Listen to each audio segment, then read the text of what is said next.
Good afternoon. I'm Lieutenant Mike Albert with the Blacksburg Police Department.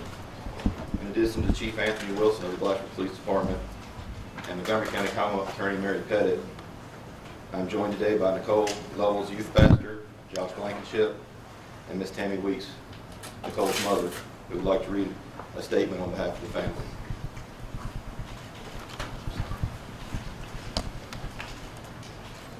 My daughter, Nicole Lovell, Coley is what we called her. She was born May 3rd, 2002. Shortly thereafter, we started to notice changes with her abdomen. After many tests and scans and blood work, she was diagnosed with hemangiopericytoma, a rare tumor in her liver. At the age of 10 months old, Coley received a liver transplant, fought for her life. After the transplant, she was able to come home at the age of 1. Coley tried to live a normal life up until age 4, when she was diagnosed with non-Hodgkin's lymphoma. At this point, we almost lost her for the second time. She fought once again, but after that, it wasn't enough. Coley developed acute respiratory distress syndrome, ARDS. With the ARDS, she slipped into a coma for 6 months, in which time she developed MRSA. We were advised at that time she would only had 1% chance of survival.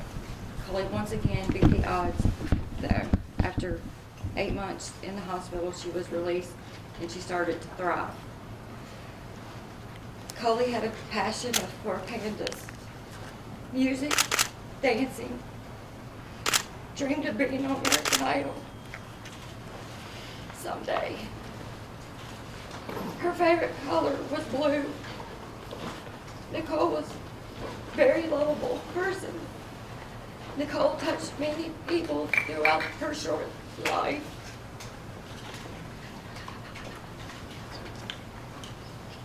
Yeah, I can do that one.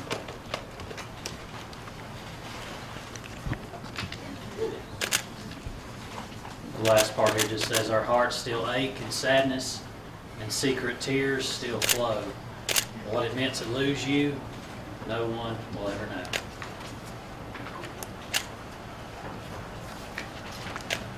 Thank you, Ms. Weeks, and to all the family members for coming this afternoon. This has been such an extremely painful and difficult time for you all.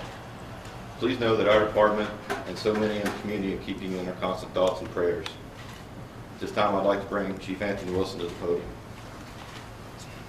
Thank you, Mike. There's no mistaking the anguish this family's had to endure this week since Nicole's initial disappearance. Which is why we're asking the media to be respectful of their privacy in the coming days, especially as they prepare for Nicole's funeral. Those arrangements have been made, and we will be releasing that information to the public this afternoon. As we know, many will want to pay the respects and continue to show their support for Nicole's family during these most difficult times. At the family's request, there are media restrictions regarding access and coverage of the various observances, which are detailed in the press release that will be disseminated following this press conference.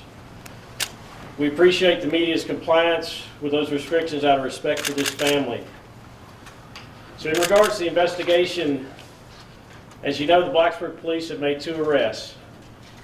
Local, state, and federal investigators assigned to the case continue to make progress with reconstructing the timeline of those 2 individuals' movements and activities leading up to Nicole's abduction and murder. Investigators continue to pursue the more than 400 leads generated from public tips in this intense investigative process. Our department, along with an impressive number of investigators from multiple agencies assigned to this case, are fully dedicated to seeing justice is done for Nicole and her family. We will maintain that vigilance in the coming days, weeks, months, as we go from investigation to prosecution. On a personal note, as we're not alone as a community in our suffering through horrific events, we will not let this violence define us. This is still the place of anywhere else in this earth that I would live, that I would raise a family, and that I would send my children to college. With that, I'm going to turn over the podium to Commonwealth's Attorney, Mary Pettit.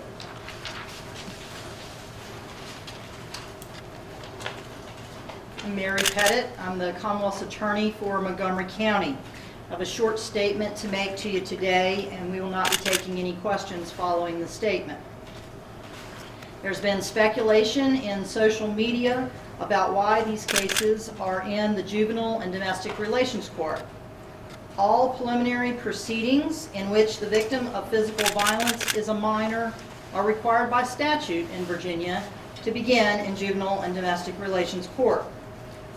After the preliminary hearing, the cases will proceed to a grand jury and then to the circuit court for trial. All court proceedings in which the defendant is an adult are open to the public unless closed by a judge. A very preliminary determination of the cause of death is stabbing.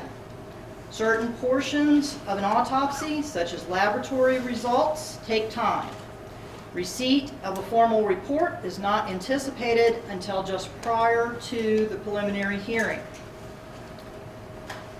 David Eisenhower, 18, of Columbia, Maryland, and of Blacksburg, Virginia, was previously charged with first-degree murder in the death of Nicole Lovell. The offense date on his warrant was incorrectly listed as January the 30th. That will be amended in court to read on or about January 27th, which is the same day that Nicole went missing. Natalie Keepers, 19, of Laurel, Maryland, and Blacksburg, Virginia, will be charged today with being an accessory before the fact to the first-degree murder of Nicole Lovell. That charge carries a term of from 20 years to life in prison. In addition, she remains charged with concealing a dead body, a felony carrying a maximum term of 10 years, and with being an accessory after the fact, a misdemeanor carrying a maximum term of 12 months in jail. I appreciate the desire of the media and of the public for details in this case. However, my responsibility to Nicole Lovell and to this community is to maintain the integrity of this case for court and to seek justice inside of a courtroom. I will not jeopardize the many hours of work that these officers have done for Nicole. Therefore, I will not be releasing any additional factual information outside of the courtroom. Should you have a procedural question, please email me and I will be happy to try to respond to it. A written copy of the statement will be available after we conclude. Thank you. This time, that concludes the news conference for today. As stated, we will not answer any questions at this time. Thank you.